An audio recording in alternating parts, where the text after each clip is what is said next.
wuodwa koro nie last lap. Wamiye dignifying send off. Wane kata ka waneno ni mirimo makowa to wane kaka wadire mondo wamiye send off makata ka ji wuok to wacho ni nong'ewa ni wadhirore ka, lakini kane koro jakom ochopo dala to wamiye respect mano deserve cha.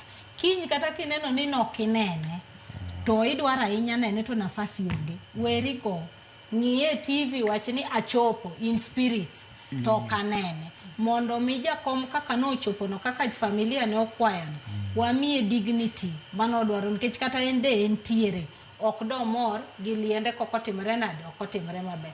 To jo arita kata committee malien ko communicate anything makata uno kumorgo kaweura kawan nikech nitie gimomiyo gi decide not ime kamano.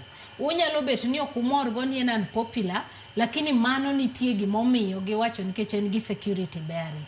Koro wane kaka wambe wanyalo konyo familia, wanyalo konyo jo Kenya mondo ka kiny wako jakom to koe gi nyadhi ma ng'ata nyalo paro kata later on mawach na dieri for the first time the Luo nation no chunge achiel, no wuoye achiel, no ko baba achiel kaka en owuon nodwa ni the Luo nation owuoye achiel. Rokamana ahinya. Mano kanyo en Roselyn Obala kachiel gi Mesha Kude wasebedo kwago mbakare sa par nyakoronga John kabe nentiere ote mochiw kae gi komit no mabendo osebedo kata ochenro mar kopo mar